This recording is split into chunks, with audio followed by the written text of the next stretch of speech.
Hello friend, welcome to केलेस one news. आज दिनांक 8 जून 2021, दिन मंगलवार। हमारा ये न्यूज आपके लिए बहुत ही इम्पोर्टेंट है। आप इसे ध्यान से सुनिएगा और हमारे न्यूज के साथ लास्ट तक बने रहिएगा। तो चलिए जानते हैं आज के कुछ मुख्य समाचार। कोरोना संक्रमण की रफ्तार कम होते ही प्रवासी श्रमिक रोजगार की तलाश में फिर दूसरे राज्यों के शहरों की ओर रुख करने लगे हैं।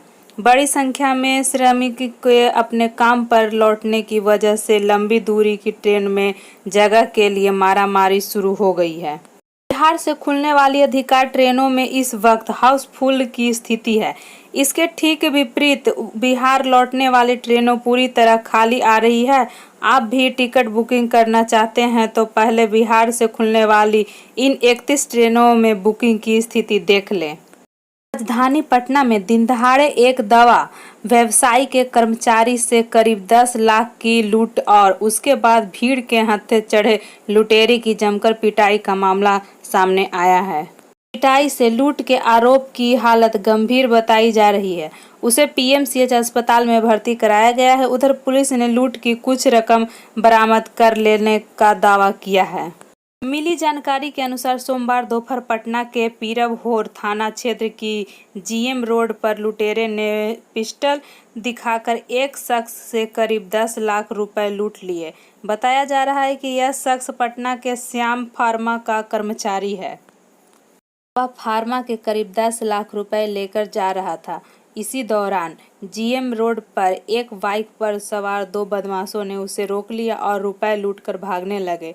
इस वारदात को देखकर और शोर शराबा सुनकर काफी भीड़ जमा हो गई। कुछ लोगों ने दौड़कर एक बदमाश को पकड़ लिया।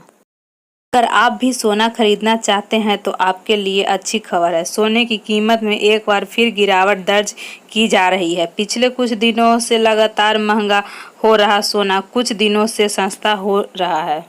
इस कारोबारी हफ्ते के आखिरी दिन शुक्रवार को सोने और चांदी दोनों की कीमत में गिरावट दर्ज की गई है। 4 जून को सोना जहां 644 सस्ता हुआ, वहीं चांदी की कीमत में 1392 रुपये प्रति किलो की कमी देखी गई है। पहले वर्ल्ड कप में जो 8 टीमें मैदान में थी उन्हें 4-4 के 2 ग्रुप में बांटा गया था। पहले ग्रुप में इंग्लैंड, न्यूजीलैंड, भारत और पूर्वी अफ्रीका की टीमें थीं। वहीं दूसरी ग्रुप में वेस्टइंडीज, ऑस्ट्रेलिया, पाकिस्तान और श्रीलंका की टीमें थीं। इंग्लैंड के ही 4 अलग अलग मैदानों पर पूरे टूर्नामेंट के 16 मैच खेले गए। फाइनल मुकाबला लंदन के लॉर्ड्स में खेला गया। वर्ल्ड कप में हुए भारत और इंग्लैंड के मैच को 2 वजह से याद किया जाता है। इस मैच में इंग्लैंड के बल्लेबाज डेनिस एमिस ने शतक लगाया था। ये वर्ल्ड कप का पहला शतक था। इसी मैच को भारतीय बल्लेबाज सुनील गावस्कर की धीमी पारी के लिए भी याद किया जाता है।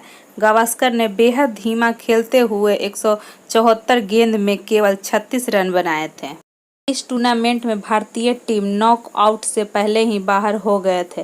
पहला सेमीफाइनल इंग्लैंड और ऑस्ट्रेलिया और दूसरा सेमीफाइनल न्यूजीलैंड और वेस्टइंडीज के बीच खेला गया। वर्ल्ड कप के इतिहास में यह एकमात्र वर्ल्ड कप है जिसमें एशिया महाद्वीप के कोई भी टीम सेमीफाइनल में नहीं पहुंची। फाइनल मुकाबला 21 जून को वेस्टइंडीज और ऑस्ट्रेलिया के बीच खेला गया।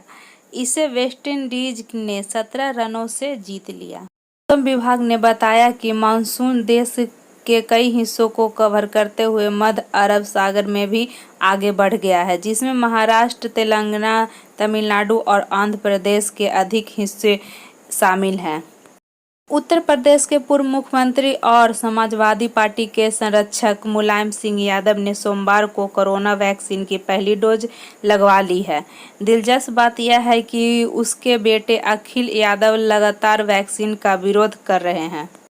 80 साल के मुलायम सिंह यादव ने मेहता हॉस्पिटल में वैक्सीन की पहली डोज लगवाई। इससे पहले उनकी बहू अपर्णा यादव ने भी पिछले महीने लखनऊ के लोकबंधु हॉस्पिटल में वैक्सीन लगवाई थी। उन्होंने डॉक्टर, रिसर्च और वैज्ञानिक की तारीफ करते हुए सभी लोगों से जल्द वैक्सीन लगवाने की अपील भी की थी। National tax.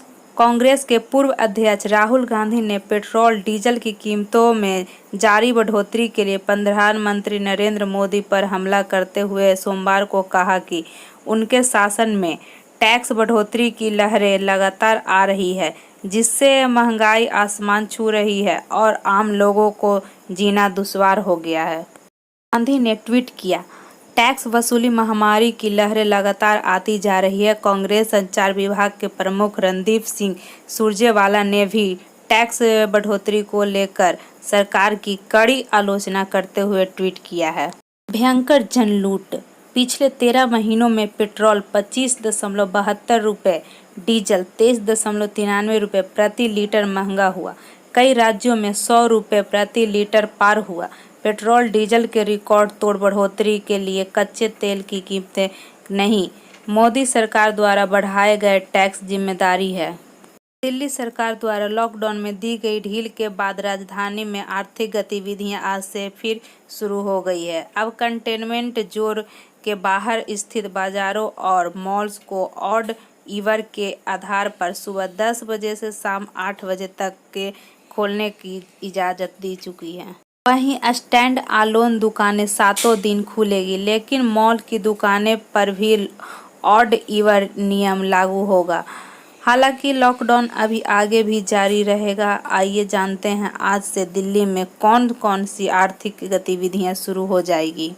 दिल्ली के मुख्यमंत्री अरविंद केजरीवाल ने शनिवार को लॉकडाउन में और छूट देने की घोषणा करते हुए कहा है कि सोमवार 7 जून से दिल्ली मेट्रो 50% क्षमता के साथ चलेगी तथा बाजार और मॉल ऑड ईवर के आधार पर खुलेंगे। सरकार ने गली मोहल्ले की सभी दुकानों को भी खोलने की इजाज़त दे दी है। नई रियायतों के साथ शराब की दुकान भी खुल जाएगी। हालांकि cinema, theatre, restaurant, home delivery और सामान ले जाने को छोड़कर। साल का पहला सूर्यग्रहण 10 जून दिन गुरुवार को लगेगा। हिंदू पंचांग के अनुसार साल के पहले सूर्यग्रहण के दिन जेठ मास की अमावस्या, शनि जयंती और वट सावित्री भी है।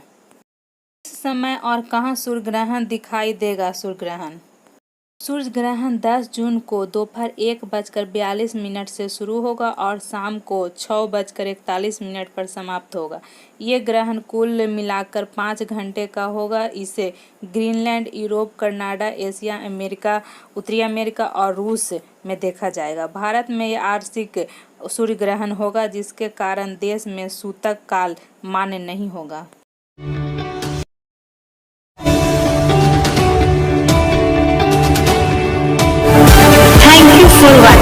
आज का केएलएस1 न्यूज आप लोगों को कैसा लगा हमारे कमेंट बॉक्स में जरूर बताएं और हमारे चैनल को लाइक करें, सब्सक्राइब करें और बेल आइकन को दबाना ना भूलें। और जरूरत के अनुसार ही अपने घरों से बाहर निकले, घर में रहें, सुरक्षित रहें और हाथों को बार-बार धोएं।